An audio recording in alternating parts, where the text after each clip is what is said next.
ini bisa hilang atau bisa rusak kan kalau kertas.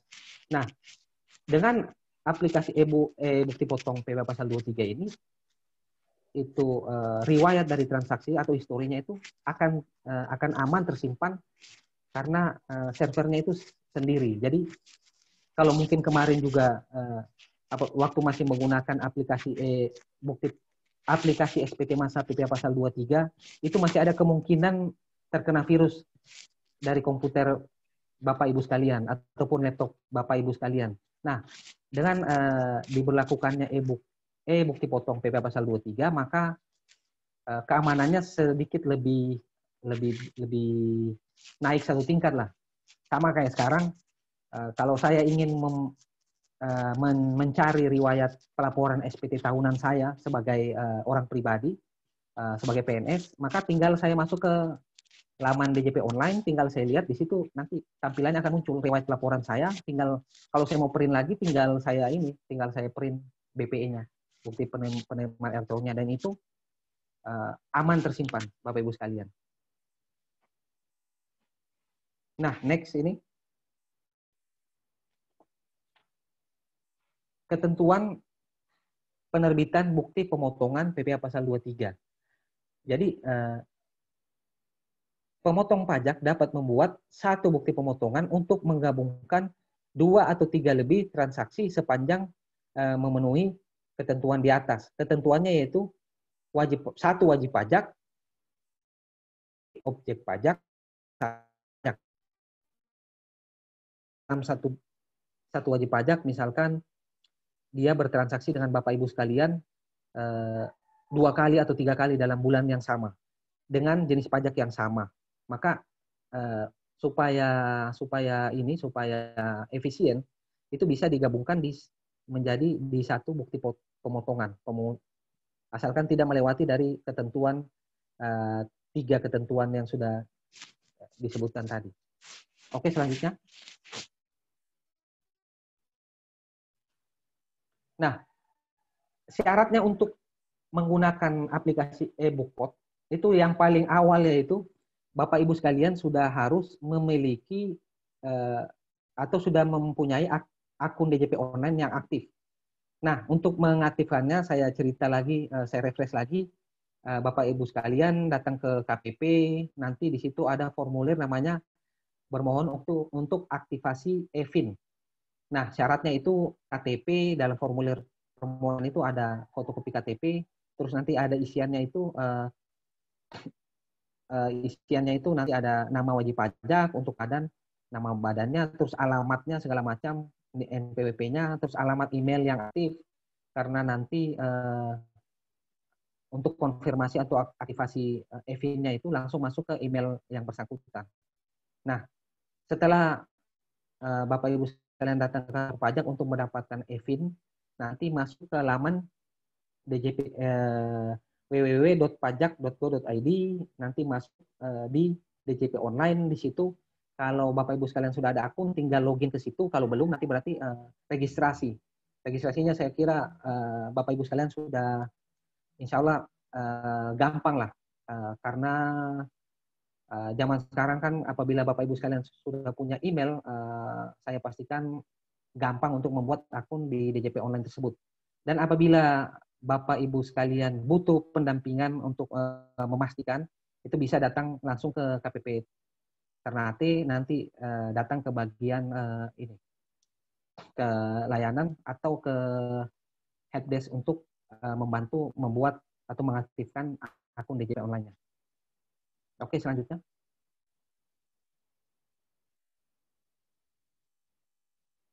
Nah, ini skema penggunaan dari bukti potong.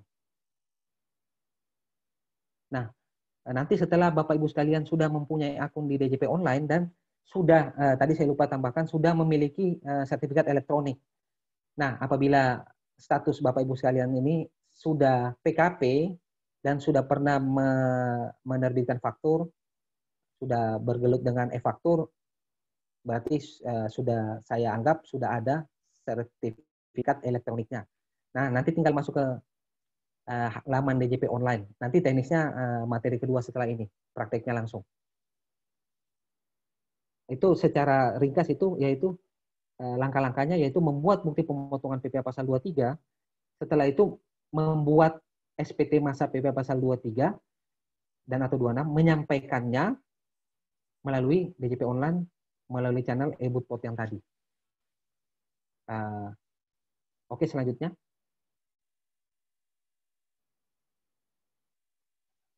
Nah, mungkin ketika Bapak Ibu sekalian pertama kali masuk ke akun DJP online-nya, kalau di situ belum ada tampilan e-Butpot, maka untuk mengaktifkannya nanti masuk ke menu profil, terus nanti ada setelah masuk ke menu profil, di situ ada jenis layanannya. Mungkin yang sudah aktif sekarang, misalkan permohonan SKB, apalagi ya,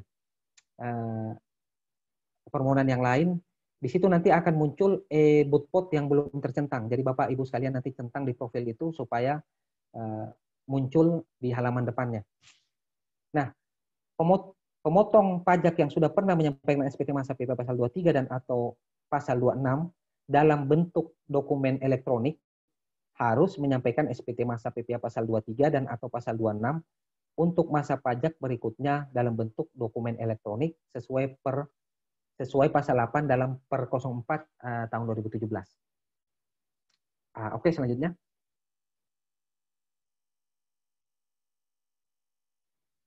Nah, ini ada penyebab pembetulan SPT. Ini yang tadi apabila akan dilakukan pembetulan itu bisa disebabkan oleh beberapa hal. Untuk pembetulan sendiri biasanya disebabkan oleh pemotong pajak yang melakukan pembetulan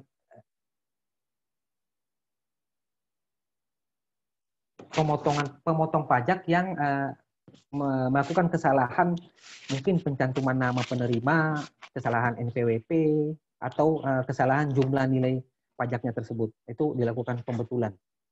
Nah, kesalahan pengisian bukti pemotongan, maka pemotong pajak melakukan pembetulan bukti pemotongan, melampirkan bukti pemotongannya melalui pembetulan dalam SPT pembetulannya.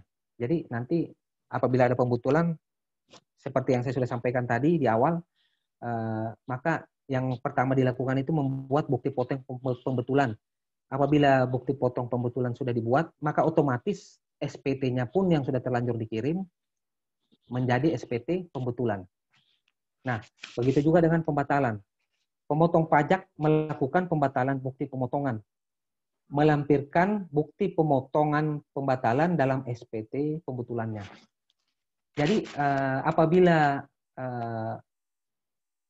ada bukti potong yang dibatalkan, maka otomatis nilai dari SPT tersebut akan berubah, akan mempengaruhi nilai. Otomatis SPT yang sudah disampaikan tadi juga harus dibetulkan dengan sebelumnya melakukan pembatalan bukti pemotongan. Nah, ada kondisi apabila Bapak Ibu sekalian sudah membuat bukti pemotongan, terus tetapi belum melakukan belum send hasilnya tersebut, itu masih bisa diedit. Jadi dia tidak termasuk kategori bukti pemotongan yang dibetulkan atau dibatalkan, tapi dia cuma diedit. Asalkan dokumennya tersebut, isiannya tersebut belum dikirimkan. Seperti itu. Oke, selanjutnya.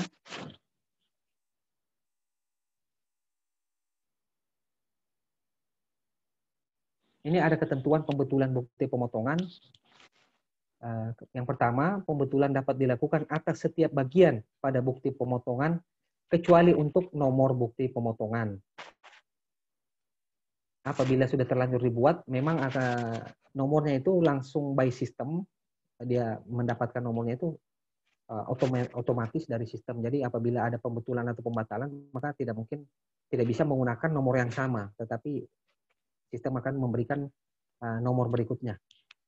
Nomor yang dicantumkan di dalam bukti pemotongan pembetulan adalah sama dengan nomor pada bukti pemotongan sebelum dibetulkan. Dan yang ketiga, pemotong pajak harus mengisi tanggal sesuai tanggal diterbitkannya bukti pemotongan pembetulan. Jadi diisi yang dibetulkan, terus diisi tanggalnya. Terus yang keempat, pemotong pajak harus melampirkan bukti pemotongan yang dibetulkan dengan bukti pemotongan pembetulan untuk selanjutnya dilampirkan dalam SPT pembetulan. Oke, next. Nah, ini untuk ketentuan pembatalan bukti pemotongan. Yang pertama yaitu pembatalan bukti pemotongan dapat dilakukan dalam hal transaksi yang terutang PPA pasal 23 dan atau 26 ternyata dibatalkan. Saya tidak bisa berandai-andai, mungkin ada transaksi terus ternyata tidak jadi, sudah terlanjur dibuatkan bukti potong, sudah terlanjur di send, dan ternyata dibatalkan. Nah, maka dibuatlah bukti pembatalan bukti pemotongan. Yang kedua, nomor yang dicantumkan dalam bukti pemotongan pembatalan adalah sama dengan nomor pada bukti pemotongan sebelum dibatalkan. Jadi kalau dia pembatalan, maka nomornya sama dengan sebelum yang dibatalkan, karena dianggap belum terpakai. Dan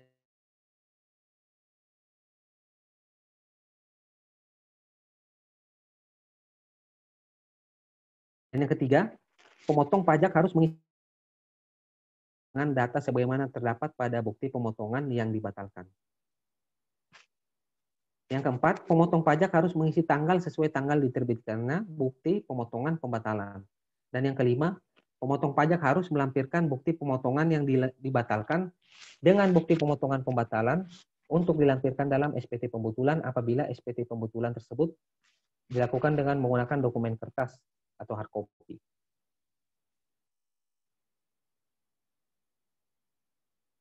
Ini ada ketentuan tambahan penambahan bukti pemotongan.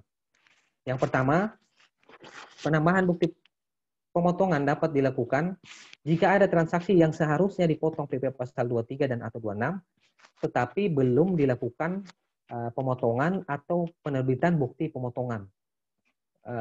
Bisa saja ketika kita telah rampung membuat bukti potong pasal 23, mungkin pasti ada khilaf-khilaf dikit, ada yang kelewat, ya kita ingin menambahkan, tinggal ini ada ketentuan bisa penambahan bukti pemotongan. Yang kedua, nomor urut yang dicantumkan dalam bukti pemotongan tambahan adalah lanjutan dari nomor urut bukti pemotongan yang telah diterbitkan. Yang ketiga, dalam hal penambahan bukti pemotongan tersebut terjadi di tahun-tahun berikutnya, maka nomor urut yang dicantumkan adalah nomor lanjutan dari nomor urut bukti pemotongan yang terakhir diterbitkan di tahun terjadinya transaksi. Yang keempat, masa pajak yang dicantumkan dalam bukti pemotongan tambahan masa pajak terutang PPA pasal 23 tersebut. Yang kelima, tanggal yang dicantumkan pada bukti pemotongan tambahan adalah tanggal diterbitkannya bukti pemotongan tambahan.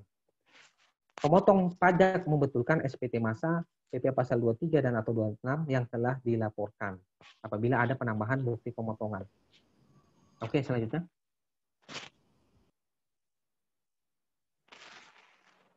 Akibat dari pembetulan bukti pemotongan itu bisa ada 3 kemungkinan. Yang pertama, tidak ada nilai yang berubah. Mungkin ini apabila yang dibetulkan ini cuma kesalahan nama penerima, misalkan, atau NPWP-nya, alamatnya, pembetulan semacam itu yang tidak merubah nilai, itu maka hasil dari SPT pembetulannya pun maka tidak akan merubah nilai atau tidak ada kelebihan maupun kekurangan dalam pemotongannya. Atau kemungkinan yang kedua, terdapat kekurangan pemotongan apabila ternyata dari pembetulan SPT tersebut masih ada kurang dibayar atau KB di masa tersebut. Dan yang terakhir yaitu ada kelebihan apabila bukti potong yang sudah dibuat itu lebih dipotong, maka status SPT-nya itu menjadi SPT lebih bayar. Oke, next.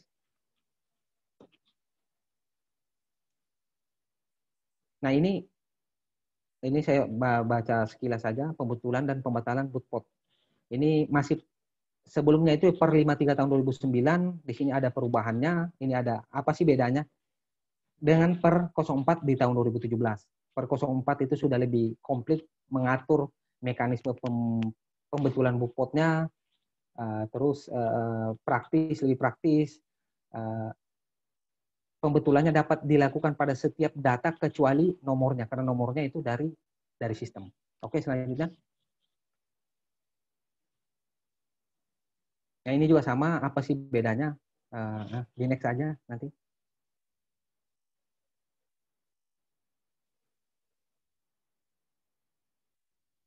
Next. Nah, ini ketentuan lainnya. Selain WP yang ditetapkan dengan Kepdirjen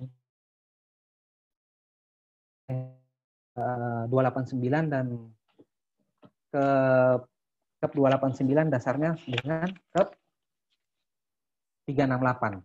Itu masih menggunakan per 53 2009. Terus penyampaian SPT masa PP pasal 23 dan atau 26 atau pembetulan untuk masa pajak sebelumnya sebelum berlakunya per Dirjen ini tetap mengacu pada aturan per 53 tahun 2009. Perdirjen ini berlaku sejak tanggal ditetapkan, yaitu Kep 368 yang terbaru, yaitu berlaku tanggal 10 Agustus tahun 2020. Oke, selanjutnya. Nah, ini dia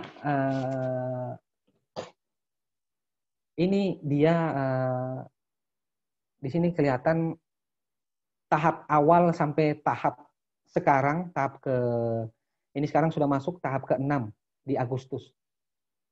Sekarang sih sudah masuk tahap ke-7 di bulan September.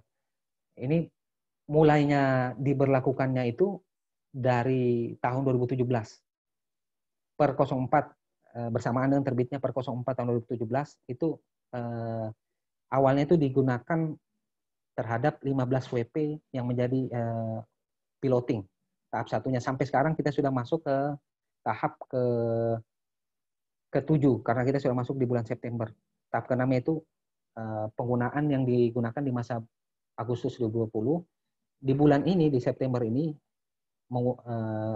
WP yang menggunakan bukti potong selain selain yang dimaksud ke 269 tadi, itu paling lambat menggunakannya di masa September 2020, itu masuk di tahap ke-7. Oke, selanjutnya.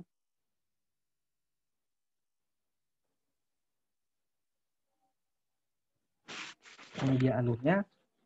Oke, next.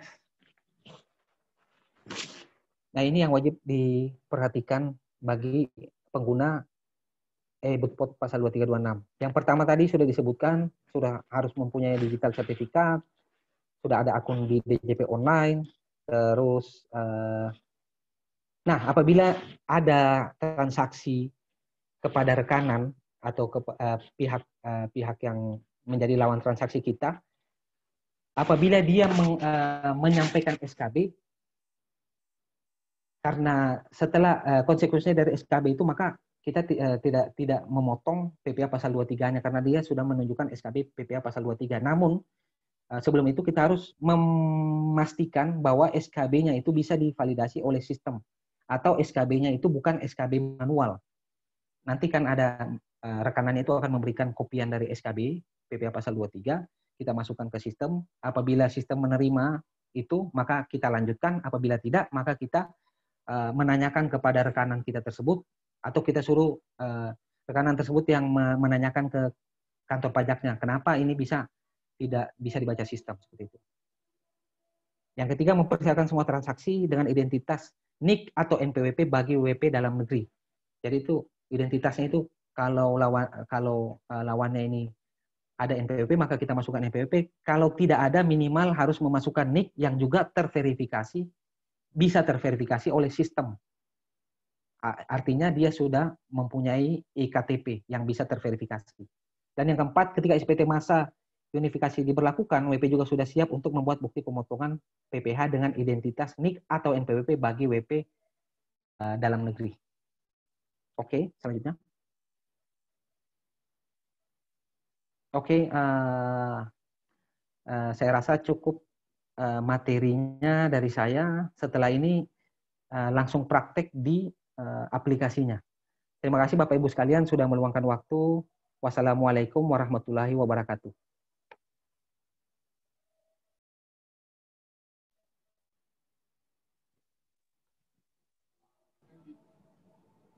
Oke, terima Saya kasih. kembalikan kepada Saudari Yovida. Terima kasih. Terima kasih Pak Endar atas pemaparannya. Kita langsung lanjut materi selanjutnya, cara penggunaan aplikasi EduPod yang akan disampaikan oleh Bapak Muhammad Idam Asyari, Pelaksana Seksi Pengawasan dan Konsultasi 1. Silakan. Ya, terima kasih. Selamat sore. Saya akan melanjutkan penjelasan dari Mas Endar. Untuk sesi sekarang, kita masuk ke sesi praktek. Moderator, bisa tolong di-enable screen sharing-nya?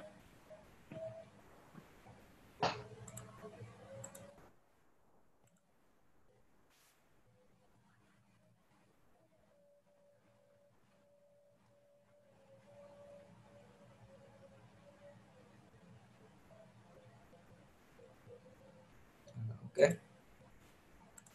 Nah, jadi kita akan langsung masuk ke sesi praktek. Nah, jadi untuk aplikasi EduPod PPH 23, Bapak Ibu dapat akses di situs DJP Online. Nah, langsung dicari aja di Google. Situsnya djponline.pajak.go.id. Nanti tinggal dipilih.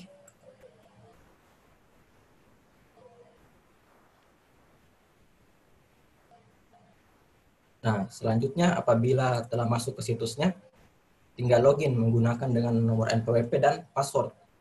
Jadi sebelum Bapak Ibu semua membuat EduPod harus daftar dulu. Kalau sudah daftar tinggal login aja pakai NPWP dan passwordnya. Kalau belum punya akun DJP Online-nya tinggal klik belum registrasi. Nah, kalau belum punya tinggal klik belum registrasi dan melakukan registrasi menggunakan e-Fin. Mungkin udah pada punya semua ya rata-rata ya. Jadi saya langsung aja ya. Kita langsung aja masuk di situsnya.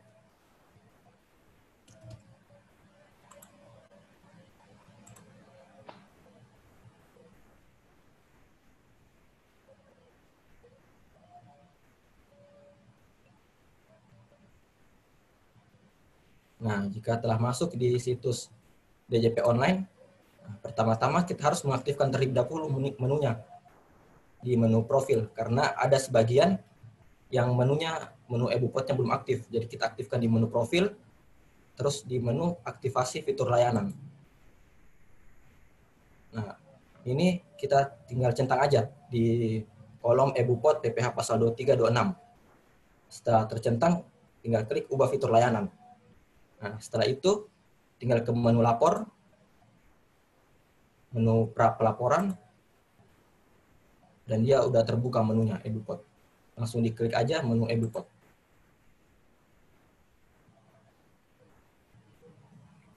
Nah, jadi seperti ini tampilan menu EduPod PPH 23, PPH 26. Saya akan jelaskan secara ringkas dulu ya menu-menunya. Nah, yang pertama ada menu dashboard yang kita lihat seperti ini. Ini menampilkan data SPT yang telah disubmit dan juga daftar bukti potong. Nah, selanjutnya ada menu bukti pemotongan. Di menu ini nanti kita akan menginput bukti pemotongan PPH pasal 23 atau PPH pasal 26-nya. Selanjutnya ada menu SPT masa PPH. Nah, di sini nanti kita akan menginput untuk SPT masanya. Setelah menginput bukti pemotongan, selanjutnya kita menginput SPT masanya. Nah, selanjutnya ada menu pengaturan. Jadi pertama-tama yang kita lakukan setelah kita masuk ke potong,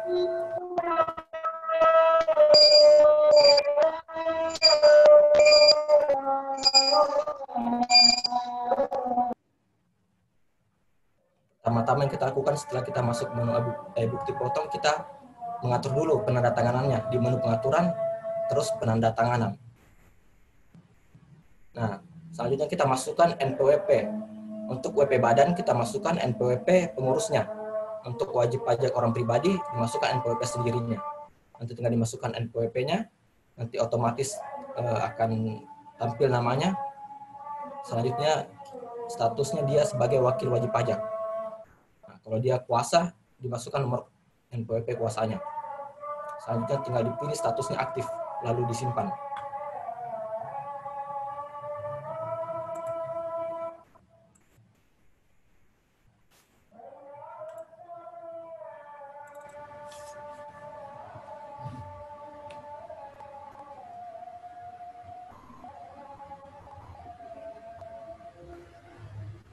Nah, selanjutnya kalau sudah di-input penanda tanganannya, tampil seperti ini.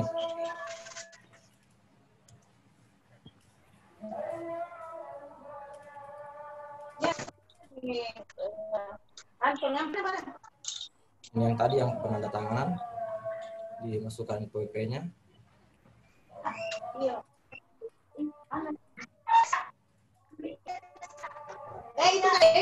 Simpan. Setelah dia disimpan, nanti penanda tangannya akan muncul di daftar penanda tanganan. Penanda tangan.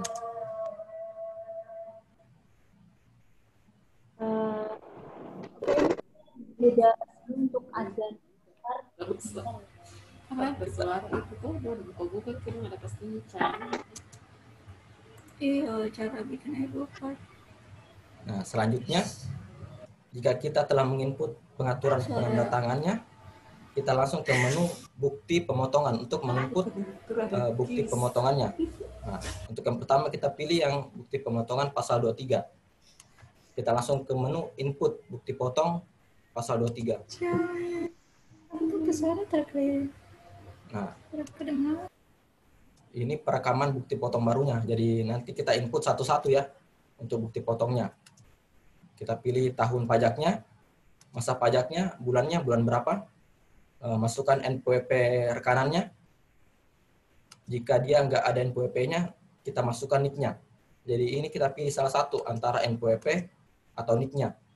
Kalau dia tidak memiliki NPWP, otomatis nanti tarifnya dia 100% lebih tinggi dibanding tarif yang normal gitu. Misalnya 2%, kalau dia nggak ada NPWP, nanti tarifnya jadi 4%. Seperti itu. Jadi harus dipilih salah satunya. Nah, nanti dimasukkan aja di sini. Jadi harus valid ya antara NPWP atau NIK-nya. Kalau nggak valid, dia nggak akan bisa di-input untuk bukti potongnya. Nah, misalnya kita pakai NPWP ini, nah selanjutnya akan tampil sendiri data-datanya. Nah, selanjutnya yaitu kita melengkapi dokumen. Dokumen yang menjadi dasar pemotongannya. Tinggal diklik tambah, terus dipilih dokumennya. Jadi dokumennya ada berbagai macam. Ada faktur pajak, ada invoice, ada pengumuman, ada surat perjanjian, tinggal dipilih aja yang dia menjadi dasar pemotongan dari bukti potong itu. Nah, misalnya invoice, tinggal dimasukkan nomor dokumennya, dan masukkan tanggalnya, tinggal disimpan. Untuk bukti pemotongan yang mendapatkan fasilitas dibebaskan atau ditanggung pemerintah, nanti tinggal dipilih aja ini, yang bawain PPh pasal 23 dibebaskan dari pemotongan berdasarkan SKB. Jadi harus ada SKB-nya dan nomor SKB-nya harus valid. Nah, sedangkan untuk yang ditanggung pemerintah tinggal dipilih aja yang ini, PPh pasal 23 ditanggung oleh pemerintah. Gitu.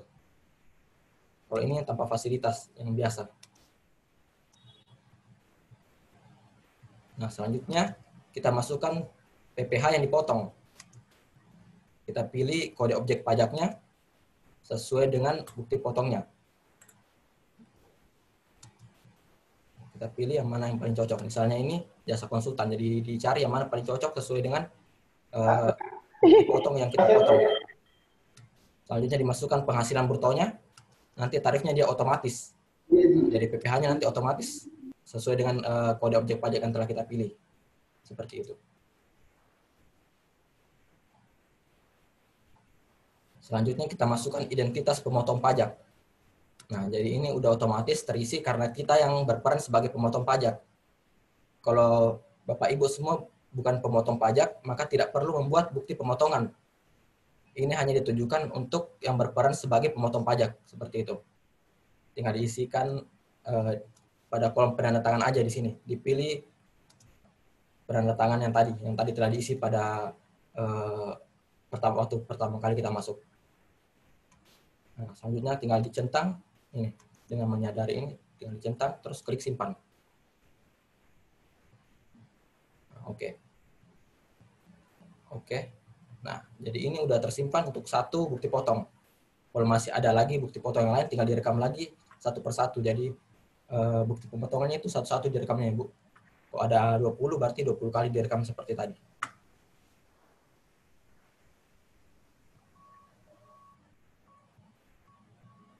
Selanjutnya, nah ini untuk PPH pasal 26, sama seperti tadi. Cuman dia kolom pengisiannya dia agak berbeda. Karena untuk PPH pasal 26 itu atas transaksi dari luar negeri, jadi kita isikan negaranya dan nomor paspornya, jadi tinggal dilengkapi aja. Pada dasarnya sama seperti tadi pengisiannya untuk PPH pasal 26.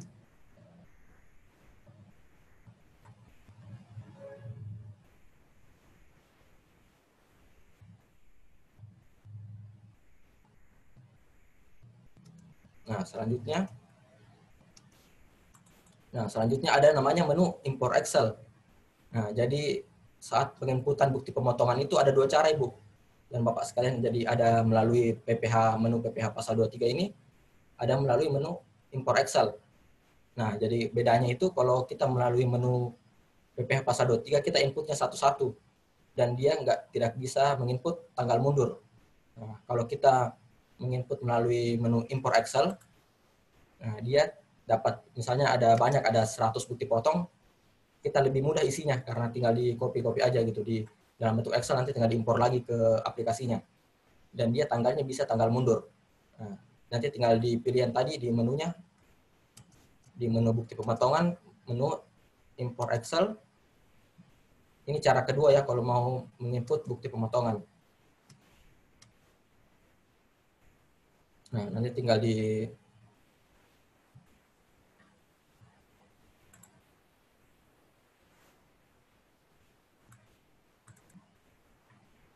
Nah, ini yang import Excel. Nah, jadi format Excel-nya itu dapat di-download di sini. Nah, tinggal diklik aja terus di-download. Contoh form Excel-nya seperti ini. Sebentar saya tampilkan.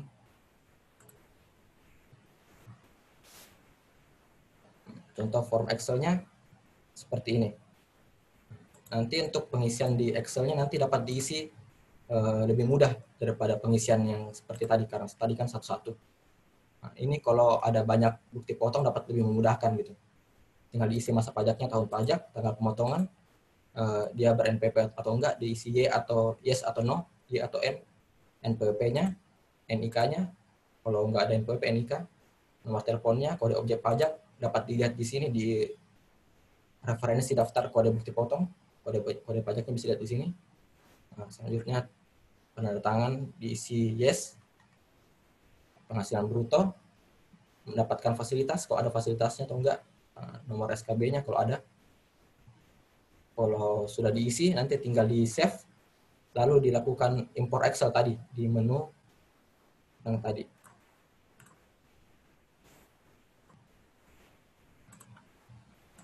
Kalau sudah diisi, tinggal di ini, bukti pemotongan, import Excel, dan klik browse. Nanti tinggal diimpor aja di ini aplikasi EBUPOT. Ini untuk penginputan melalui Excel. Nah, selanjutnya, kalau bukti pemotongan sudah diinput semua, nanti dia akan tampil di sini, daftar bukti potong 23. Nah, jadi nanti tinggal dicek aja, kalau udah sesuai semua, ada berapa bukti potongnya, tinggal dicek. Kalau udah sesuai, nanti tinggal ke menu posting ke SPT. Menu posting ke SPT, kita tujuannya agar bukti potongnya dapat terposting ke SPT yang akan kita laporkan nantinya. Tinggal dipilih tahun pajaknya, masa pajaknya, bulannya, bulan apa. Misalnya bulan Maret, tinggal dicari. Nah, nanti dia akan muncul di sini kalau dia sudah dibuat bukti potongnya. Seperti itu.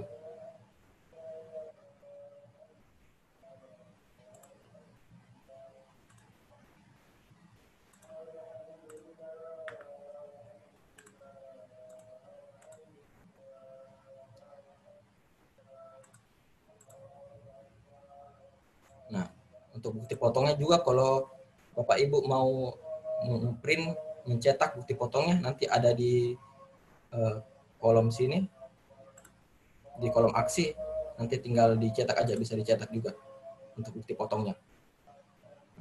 Itu ada menu ubah, ada menu lihat. Nah, di sini bisa langsung dicetak kalau bukti potongnya mau dicetak dan diserahkan ke rekanan. Kalau rekanannya kan biasanya minta, kalau kita udah melakukan pemotongan nanti tinggal dicetak, diserahkan kepada rekanannya. Seperti itu.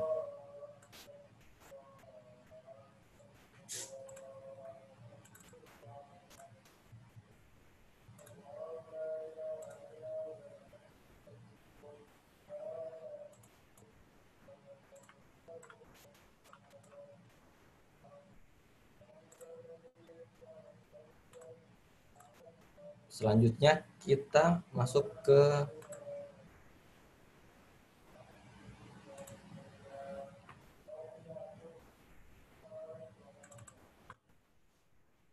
laporannya, laporan SPT massa. Jadi setelah kita menginput semua bukti potongnya, selanjutnya langkah selanjutnya itu kita melaporkan SPT massanya. Seperti itu. Nah, jadi selanjutnya setelah kita menginput semua bukti pemotongannya, tinggal pilih menu posting ke SPT untuk memindahkan datanya ke SPT yang akan kita buat. Seperti itu. Tinggal dipilih menunya, masa pajaknya, terus klik cari. Nah, klik OK. Ini udah tampil bukti pemotongannya yang udah dibuat. Tinggal klik posting. Nanti dia akan masuk ke SPT, masa yang akan kita laporkan. Seperti itu. Selanjutnya ke menu SPT, langsung ke menu penyiapan, masuk ke menu perekaman bukti penyetoran.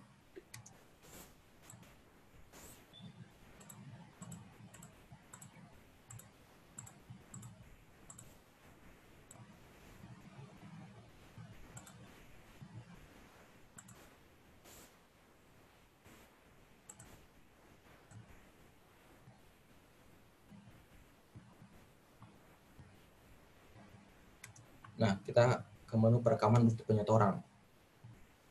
Nah, jadi kalau kita telah menginput bukti pemotongan, selanjutnya kita menginput bukti penyetorannya. Jadi kalau kita udah potong kan kita harus bayar ke negara. Nah, jadi bayarnya kan pakai billing. Terus ada nanti LTPN-nya. Nanti kita input bukti bayarnya di sini. Di menu SPT masa PPH, terus menu perekaman bukti penyetoran. Seperti itu. Yang dipilih perekaman bukti penyetoran. Untuk melihat jumlah tagihannya berdasarkan bukti potong, tinggal dipilih tahun pajaknya, bulannya, nanti akan tampil berapa PPH yang harus dibayarkan.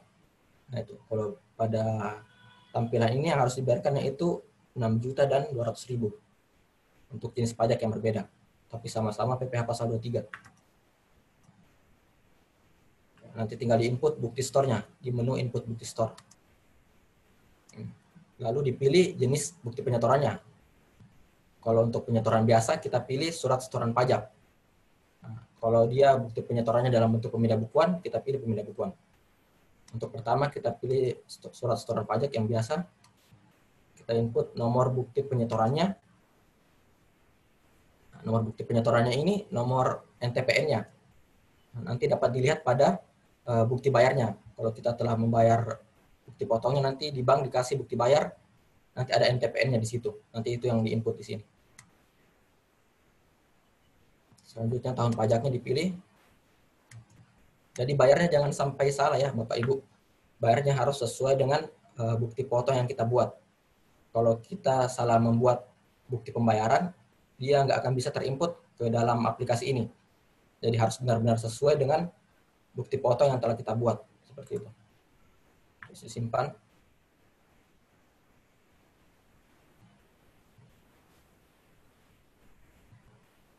Nah, setelah kita merekam bukti penyetoran, nanti akan masuk ke ini panel perekaman bukti penyetoran di bawah ini. Seperti itu. Nanti tinggal langsung ke penyiapan SPT. Jadi setelah bukti penyetorannya direkam semua dan jumlahnya sesuai dengan bukti potong PPH ini potong sesuai dengan bukti potong yang kita buat, kita langsung ke menu penyiapan SPT.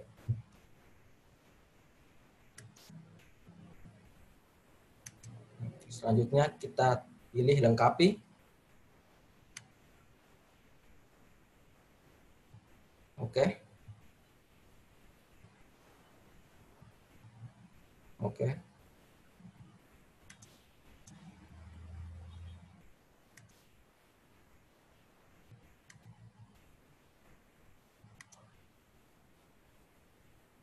Nah, ini adalah tampilan menu penyiapan SPT yang tadi.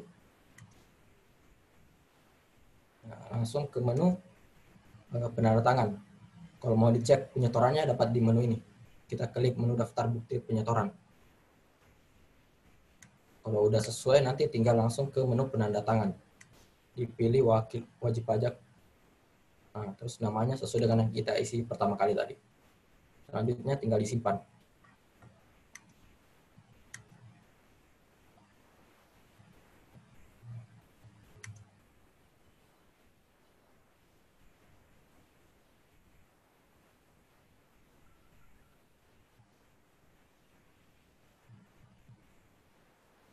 Nah, terus selanjutnya klik OK.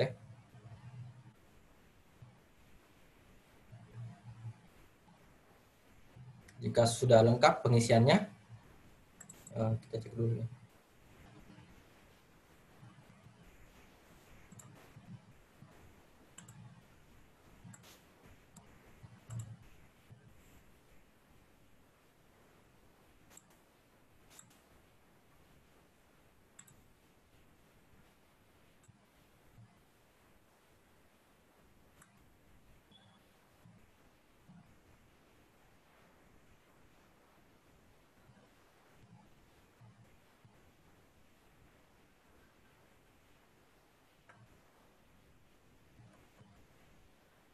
Nah, dari tadi kalau kita udah input bukti penyetorannya, nanti akan tampil tadi di sini, di menu daftar bukti penyetoran yang tadi saya jelaskan.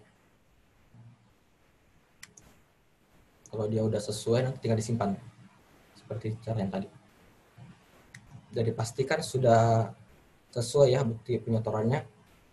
Jumlah nominal PPh-nya yang dipotong sudah sama dengan bukti potong yang telah dibuat. Seperti itu.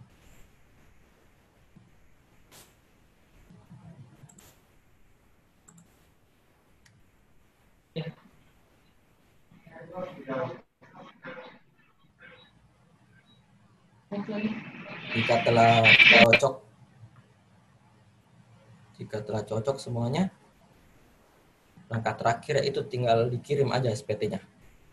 Jika telah lengkap dan sudah dicek, sudah benar data-datanya, selanjutnya kita klik menu kirim.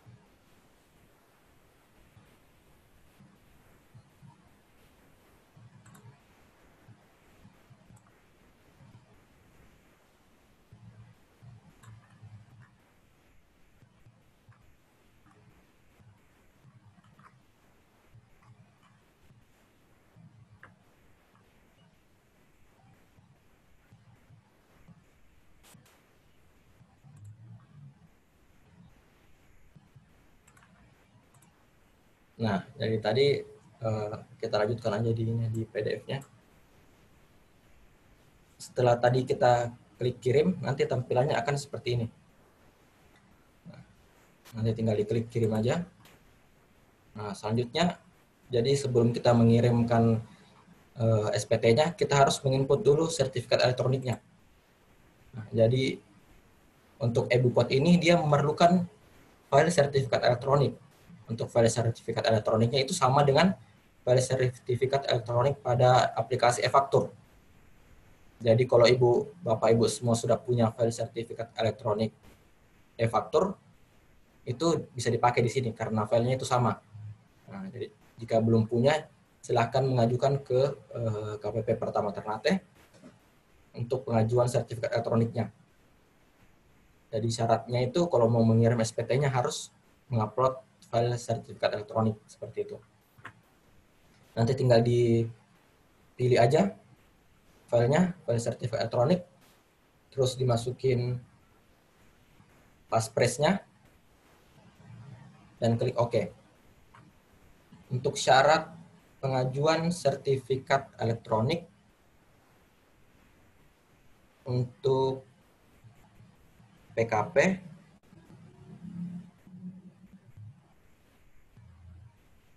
untuk syarat pengajuan sertifikat elektronik untuk non PKP, kalau PKP mungkin sudah dapat semua sertifikat elektroniknya, karena pas pertama kali mengajukan PKP biasanya sudah dikasih file sertifikat elektroniknya. Nah, kecuali untuk yang non PKP, jadi yang non PKP ini mungkin pada belum punya sertifikat elektroniknya ya. Nah, untuk pengajuannya, kalau untuk bendahara, syaratnya yaitu form sertifikat elektronik, nanti dapat diambil di kantor, terus KTP NPWP bendahara, terus SK penunjukan bendahara, dan format passphrase. Nah, jadi passphrase itu merupakan password sertifikat elektronik. Nah, jadi nanti Ibu bikin formatnya, bikin passwordnya mau kayak apa itu, password sertifikat elektroniknya. Nanti syarat-syaratnya bisa dilengkapi, bisa di-scan, nanti bisa dikirim ke email atau bisa datang langsung ke kantor, ke loket faktur pajak untuk pengajuan sertifikat elektroniknya bagi non-PKP yang belum memiliki sertifikat elektronik, seperti itu. Tapi kalau sudah memiliki sertifikat elektronik e-faktur, nanti tinggal menggunakan yang itu aja. Untuk pengajuan secara elektroniknya, dapat di-scan filenya dan dikirimkan ke email pelayanan kppternate@gmail.com. Pelayanan kppternate@gmail.com. Nanti di-scan semua syarat-syaratnya, dikirimkan ke email tersebut untuk pengajuannya secara online. Seperti itu. Jika telah di-upload filenya, sertifikat elektronik, dan dimasukkan passphrase-nya, yaitu password sertifikat elektroniknya, nanti tinggal diklik OK. Nah, selanjutnya dia pengiriman akan berhasil dan dia akan muncul di dashboard. Nah, jadi seperti ini. Nanti PPH SPT masa PPH-nya telah terlapor. Nanti statusnya akan tertulis terkirim, seperti itu. Jadi kalau sudah sampai sini sudah selesai kewajibannya. Sudah selesai kewajiban pelaporannya, sudah terlapor. Seperti itu.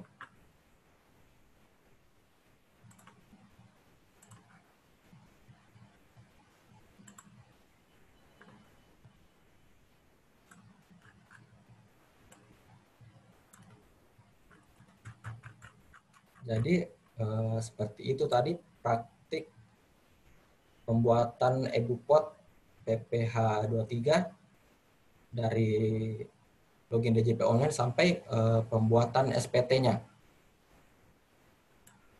Selanjutnya saya serahkan ke moderator.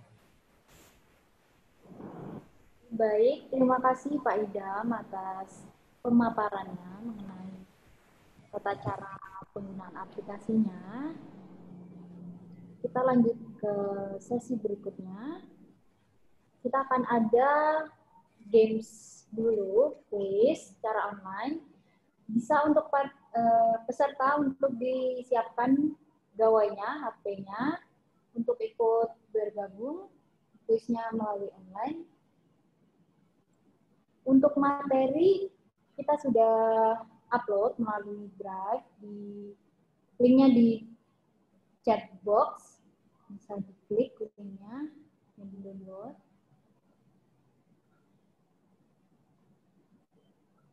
Nanti untuk videonya kita record dan akan kita upload di YouTube.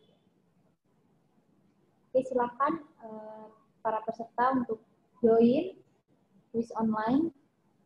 Jadi pertanyaannya dari materi yang disampaikan dari narasumber kita.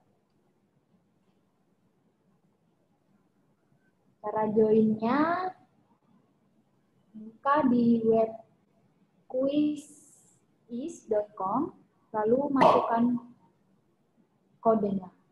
Kodenya 81103. Oke, baru bergabung satu. Silakan Bapak Ibu. Jadi nanti yang pemenang kuisnya kita ada hadiah khusus ya dari kantor pajak. Oke, sudah 2 yang bergabung.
Oke, ini kita kuis dulu. Setelah kuis, kita baru masuk ke sesi tanya jawab ya. Silakan Bapak Ibu dibuka di HP-nya, website quizquiz.com, kodenya 811035. Silakan bergabung, karena untuk pemenang kuis akan ada hadiahnya ya.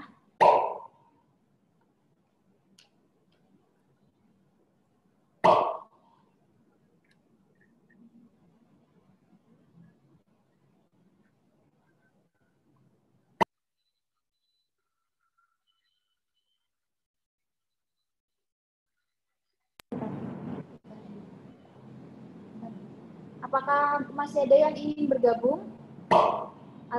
Masih ingin bergabung terus belum bisa login? Bisa sampaikan ya di chat box. Karena kita akan tutup di 25 peserta. Silakan untuk mempersingkat waktu juga kita biar sudah masuk ke sesi berikutnya. Oke, 1 orang lagi.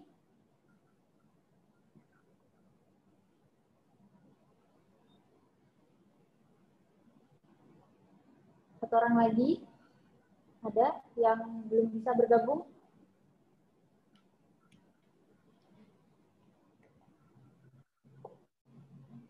Mungkin sudah semua ya? Oke, 25 orang. Kita akan mulai. 3, 2, 1.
Kok banyak yang salah?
Oke, terima kasih kepada Bapak Ibu yang sudah bergabung untuk kuis online-nya. Untuk hasil pemenangnya kita akan umumkan di akhir sesi ya, di akhir kegiatan.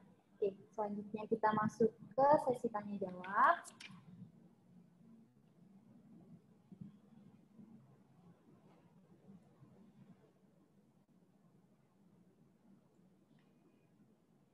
Silakan untuk Bapak Ibu yang ingin menyampaikan pertanyaan untuk menggunakan fitur raise hand atau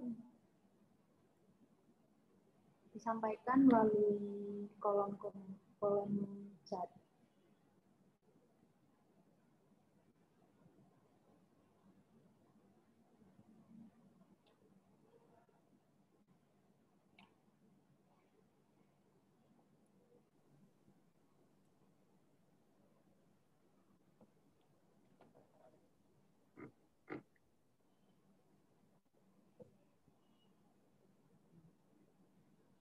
Oke, ini sudah ada penanya.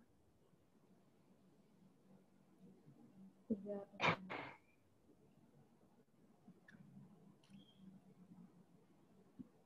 Oke, untuk sesi pertama kita ambil 3 pertanyaan dulu.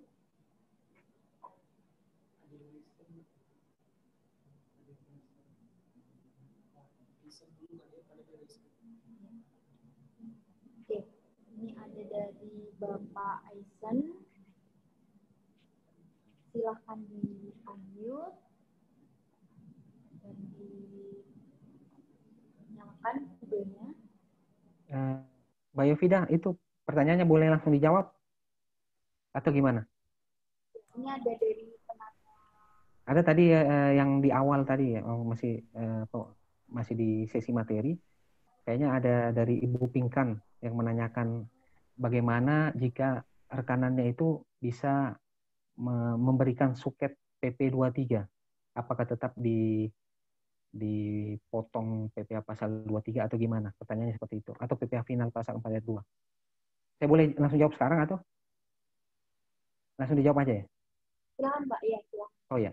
Ya, jadi untuk pertanyaan dari Ibu Pinkan, tadi pertanyaannya itu, kami dapat suket atas PP23 yang berdasarkan PMK 86, apakah juga kami laporkan e-butpot PPh 23 atau masuk ke ISPT PPh pasal 4 ayat 2 final versi 2.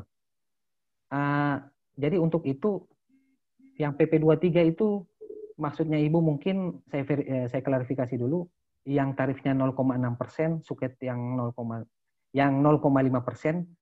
itu masuk ke PPh pasal 4 ayat 2 final. Jadi bukan masuk ke PPh pasal 23 untuk Ibu Pinkan.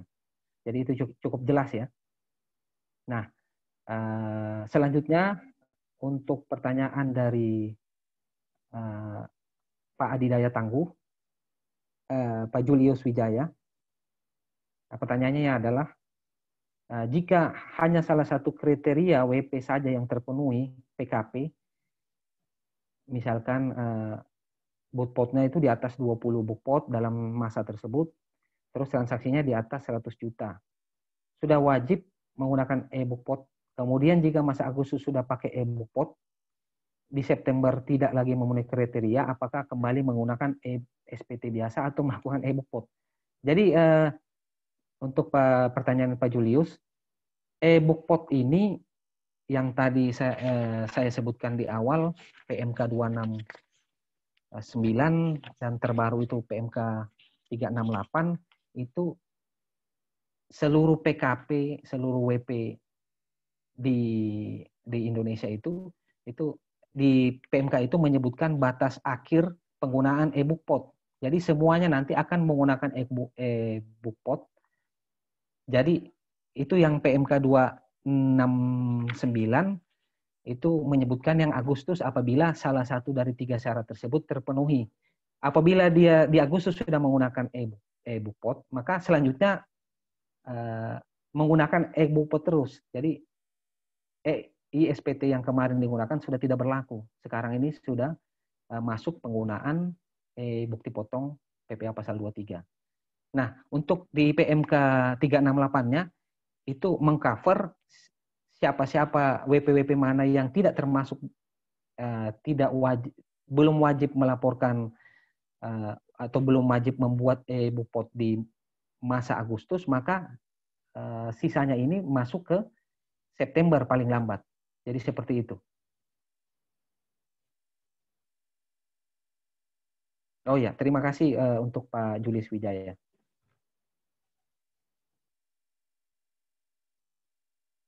Untuk ini Ibu, ada pertanyaan lanjutan dari Ibu Pinkan, walaupun itu transaksi jasa, ya Pak. Ya, apabila rekanan kita, misalkan kita sebagai pemotong pemungut, bertransaksi dengan rekanan yang dia itu menggunakan mekanisme perhitungan PP 23 atau PPh pasal 4 ayat 2 yang dibuktikan dengan dia sudah mendapatkan suket PP 23 dari KPP terdaftar. Maka itu tadi, walaupun bukan berlaku cuma untuk jasa PPh pasal 23, apabila WP tersebut mengikuti pengadaan barang dan jasa, dalam hal ini harusnya dikenakan PPh pasal 22 yang tarifnya 1,5%. Apabila rekanan tersebut bisa menunjukkan suket PP 23 yang terverifikasi, maka mekanismenya bukan pasal 22 tetapi PPh pasal 4 ayat 2. Begitu juga untuk di PPh pasal 23. Dia menggunakan memang mekanisme PPh pasal 4 ayat 2 bukan di PPh pasal 23. Jadi Ibu tidak perlu membuatkan bukti potong pasal 23. Seperti itu.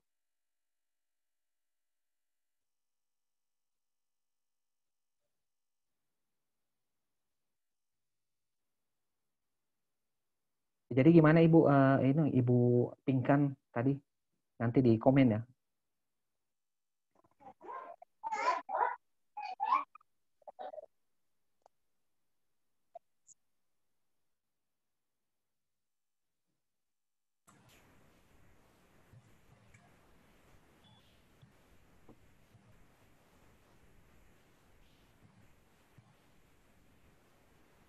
Nah ini mungkin sebagian ada yang teknisnya untuk Idam mungkin bisa bantu dijawab untuk yang teknis-teknis di aplikasinya mungkin.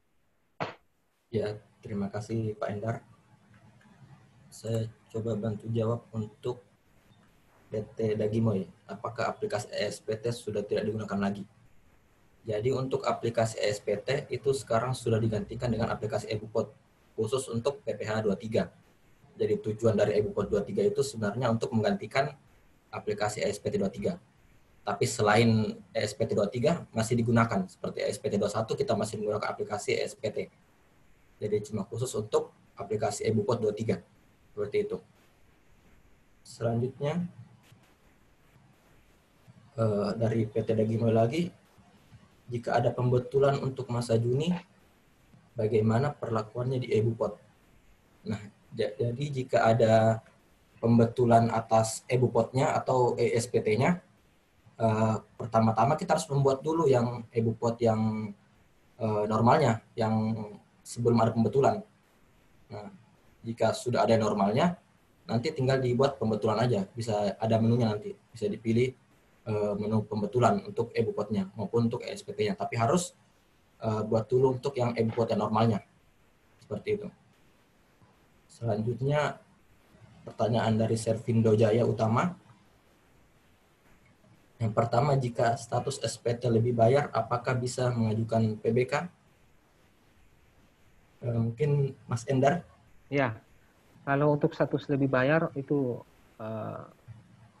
toolsnya ada dua, bisa melalui PBK yang simple, memang itu jalan yang paling simple, atau bisa dikompensasi ke masa pajak berikutnya atau restitusi. Tapi saya sarankan sih kalau memang mau yang simple, di kami juga simple itu bisa melalui jalan PBK. Nanti syarat-syaratnya itu kayak foto asli, surat setoran pajak atau bukti penerimaan negara, terus surat permohonan formatnya ada di kantor. Nanti di situ diisi alasan mengajukan PBK. Dalam hal ini tadi kan disebutkan bahwa kelebihan pembayaran itu alasannya bisa diisikan kelebihan pembayaran pajak untuk masa pajak apa, kelebihannya ini diminta PBK-kan ke masa pajak apa, seperti itu. Jadi bisa. Nah, terus nah ini saat pengisian nanti tanggal lahir diisi tanggal apa, nanti dicek sekalian dibuka aplikasinya. Ya, untuk dari saya bantu jawab yang nomor 2 ya. Saat pengisian EBUPOT ya, pasal 26, yang nomor 2, kolom tanggal lahir diisi tanggal apa. Jadi kolom tanggal lahir itu diisi tanggal lahir WP yang dipotong untuk PPh pasal 26. Seperti itu. Tanggal lahirnya wajib pajak yang dilakukan pemotongan. Nah, selanjutnya untuk poin nomor 3, untuk format Excel pengisian BUPOT bisa didapat dari mana? Untuk format Excel pengisiannya sudah saya jelaskan tadi, dapat di-download langsung dari menu bukti pemotongan, menu impor Excel. Nah, selanjutnya dapat di-download di sini. Di petunjuk, menu petunjuk nanti dapat di-download di sini, tinggal dibaca aja. Untuk format Excel bukti potongnya, biar lebih memudahkan untuk mengisinya. Seperti itu. Selanjutnya, pertanyaan nomor 4, jika melakukan pembetulan SPT sebelum EBUPOT, apakah masih menggunakan aplikasi SPT? Jika pembetulan SPT-nya, maksudnya SPT-nya sudah dilapor ya mungkin ya. Jika SPT-nya sudah dilapor online, terus ingin membuat pembetulan, tapi sebelumnya masih menggunakan aplikasi SPT, mungkin seperti itu ya. Jika seperti itu, karena SPT-nya sebelumnya dilaporkan menggunakan SPT, maka untuk pembetulannya menggunakan aplikasi SPT lagi. Seperti itu, karena yang normalnya dia menggunakan aplikasi SPT. Kecuali dia yang normalnya menggunakan aplikasi EBUPOT, bisa pembetulan pakai EBUPOT. Tapi dia, karena dia SPT normalnya menggunakan aplikasi SPT, maka untuk pembetulannya kita masih pakai SPT dulu. Gitu. Seperti itu.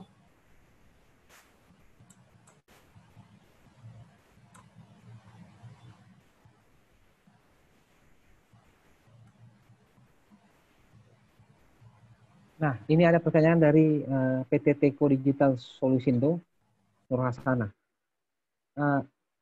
Selamat sore, mau nanya kalau e-BUPOT ini berlaku untuk swasta apa pemerintah juga ya? Karena selama ini BUPOT diterima dari pemerintah hanya dalam bentuk SSP.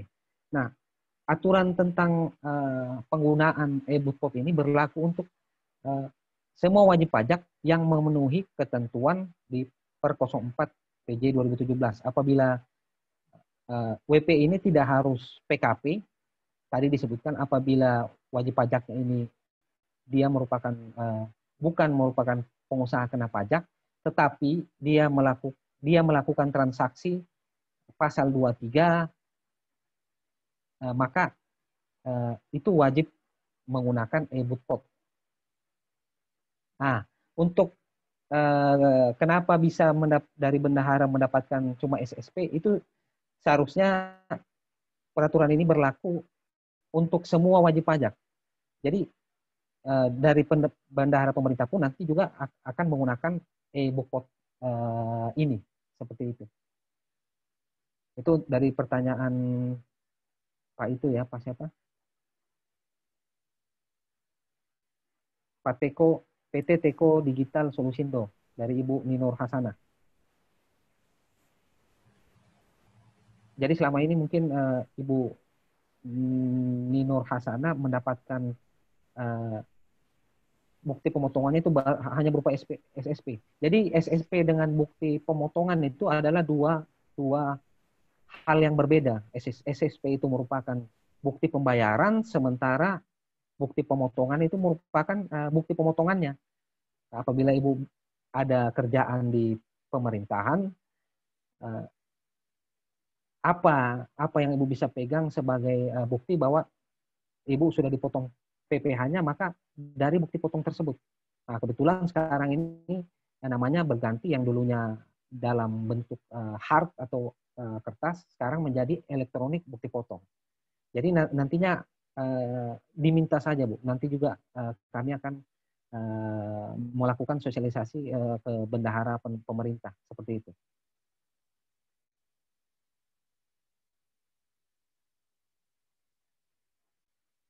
Ini ada pertanyaan dari Ibu Pinkan lagi. Apa ada sanksi bagi kami jika kita tidak membuatkan SPT PPh pasal 4 ayat 2 karena pihak vendor menyetor sendiri atas 0,5% atau membuat sendiri billing kode 41128?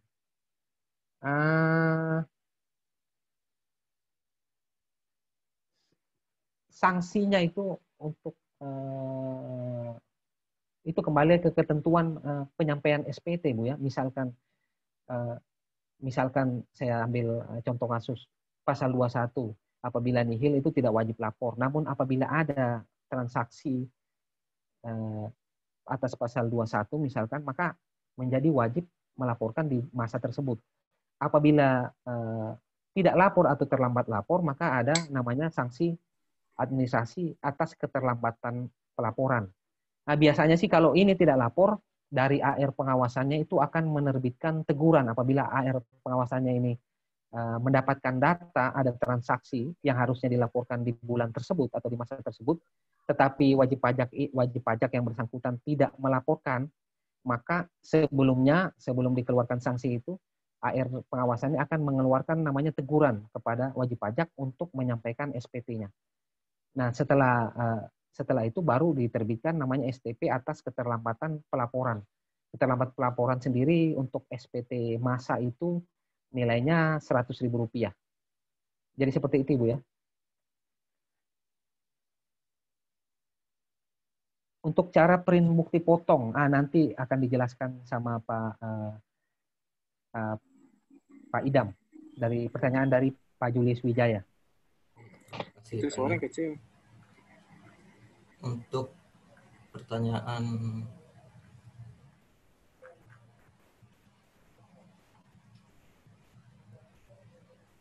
cara teknis, cara print bukti potong, apakah ada cara praktis?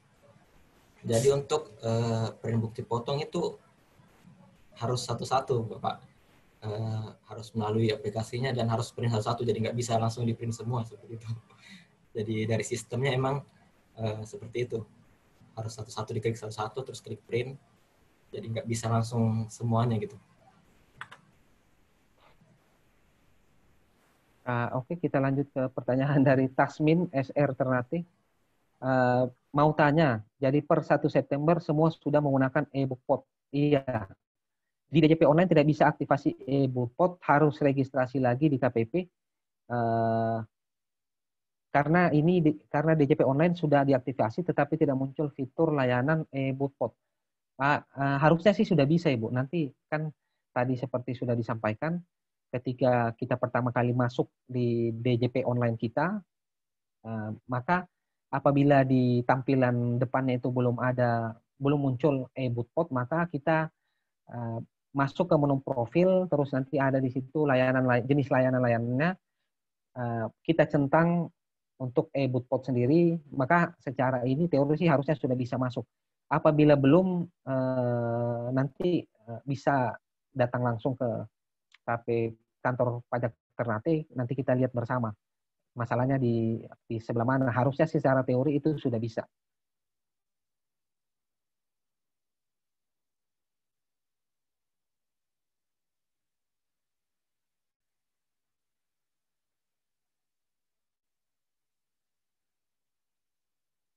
Nah, ini sama ke pertanyaan dari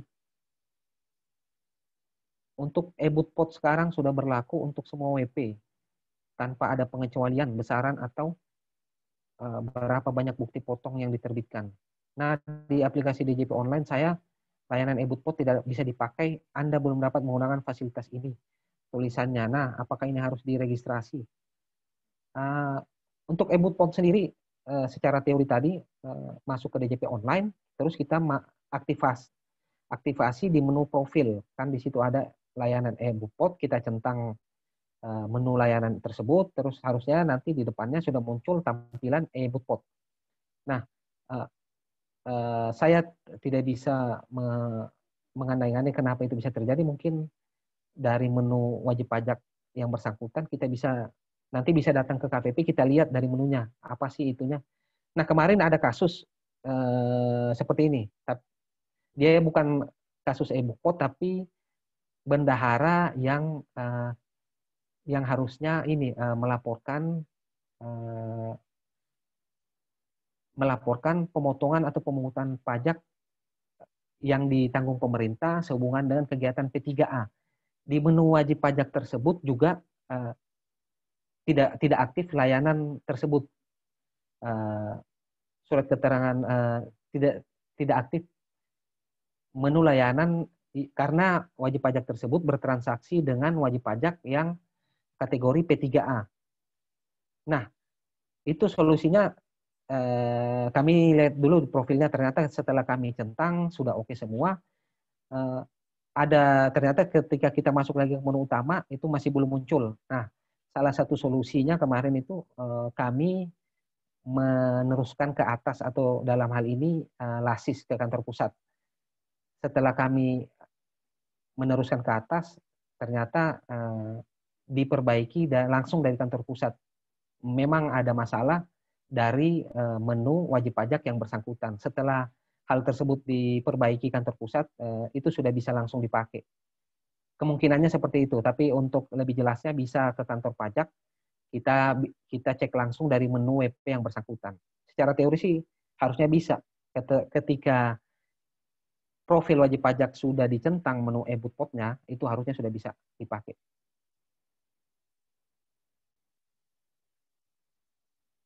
Itu pertanyaan dari saudari Yovida. Nah, ada pertanyaan lagi dari Bapak Yohanes dari Servindo Jaya Utama. Saat pengisian e-Bootpot pasal 26, kolom tanggal lahir diisi tanggal apa? Sudah ya tadi. Tanggal lahir wajib pajak. Jika yang dipotong adalah WP badan. Oh, ini nanti dijawab oleh Saudara Idam. Silakan Saudara Idam. Ya, terima kasih Pak Endar. Jadi untuk pertanyaan Servindo Jaya, jika yang dipotong adalah WP badan, sebenarnya kalau untuk menu PPh pasal 26, kita lihat dulu ya. Nanti langsung dicek di aplikasinya. Untuk PPh pasal 26 ini, identitas wajib pajak yang dipotong di sini diisikan sebenarnya untuk yang perorangan sebenarnya. Karena dia membutuhkan nomor paspor juga dan juga nomor KITAS. Kalau untuk wajib pajak badan yang dipotong, mungkin Pak Endar bisa bantu mungkin.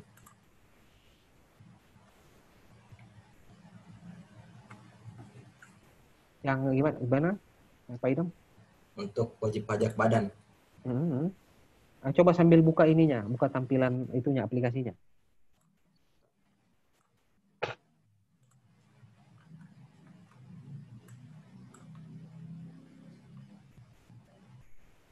Coba atau disimulasikan ya pengisiannya. Diambil contoh NPWP, salah satu NPWP badan. Karena kalau untuk PPH pasal 26 kita kan tidak menggunakan NPWP.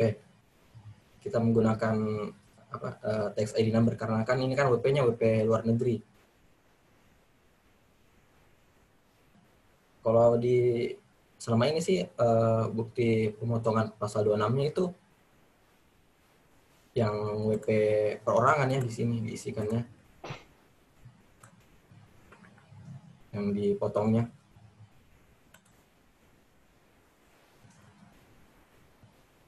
Berarti kalau WP badan cuma diisi ini aja nama, alamat, dan negara. Nanti nomor paspor, nomor kitas, sama tanggal lahir dikosongin aja kalau untuk WP badan. Seperti itu. Nanti dicoba aja kalau ada kendala nanti tinggal menghubungi email kantor bisa. Nanti kita bantu kalau ada kendalanya.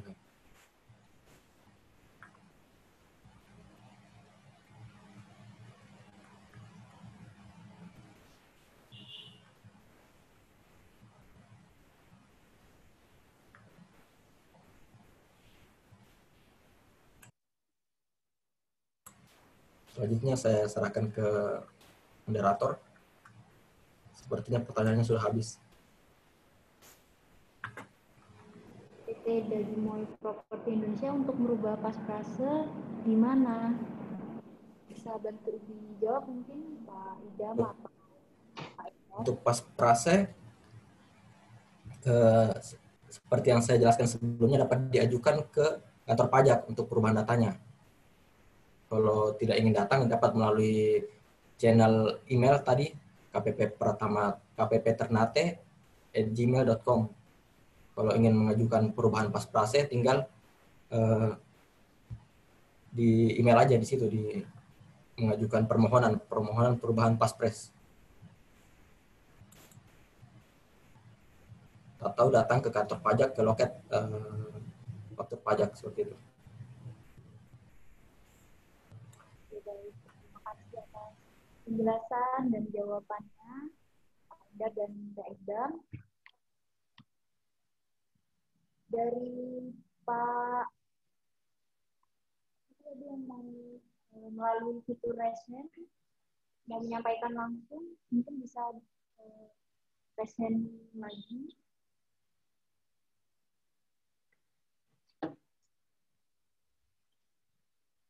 Mungkin pertanyaannya sudah terjawab ya, mungkin kurang lebih sama.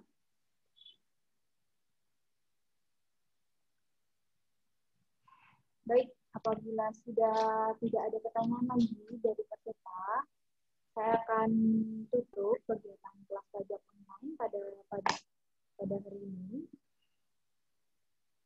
Dengan demikian berakhirlah rangkaian acara kita. Dimohon untuk peserta mengisi form evaluasi di link tiniurl.com/evaluasi kelas pajak. Oke, linknya di tiniurl.com/evaluasi kelas pajak. Dan untuk download materi di tiniurl.com/materi-edupod942. Sekali lagi, terima kasih telah mengikuti rangkaian acara dari awal sampai akhir. Semoga ini yang disampaikan narasumber dapat bermanfaat.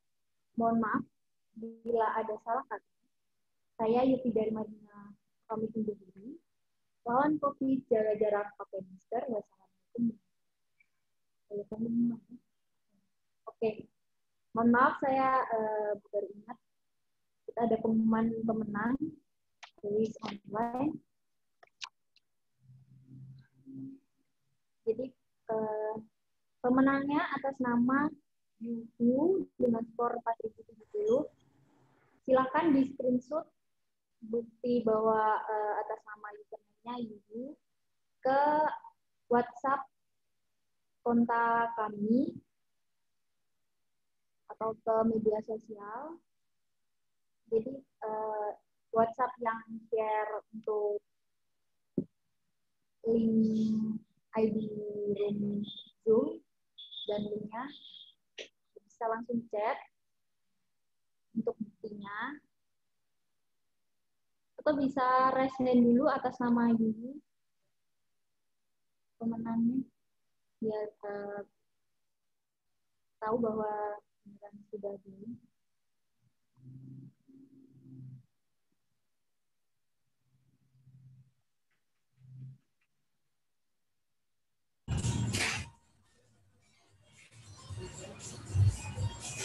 Kalau nggak ada orangnya, kita pilih ke nomor 2 nih. Atas nama Yuyu ada nggak?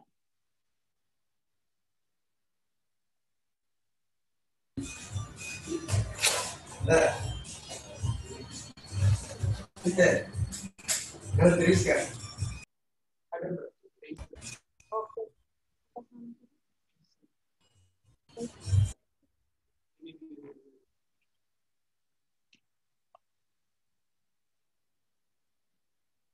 Oh ya, oke. Langsung dikirim ya Pak ya, Pak Tobi, untuk screenshot bahwa username-nya atas nama Yuyu.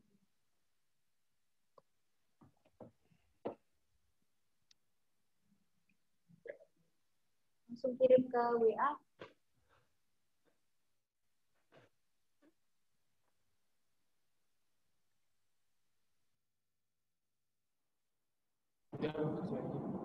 Oke. Langsung boleh langsung chat ya di WA kantor pajak.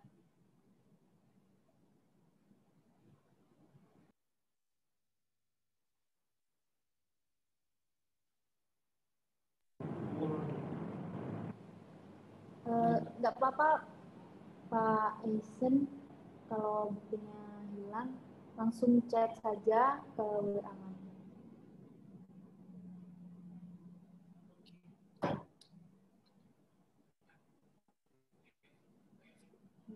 Oke, langsung saja kita tutup. Silakan yang ada kepentingan lain, silakan untuk meninggalkan Zoom meeting. Terima kasih atas peserta semua. Wassalamualaikum warahmatullahi wabarakatuh. Waalaikumsalam warahmatullahi wabarakatuh.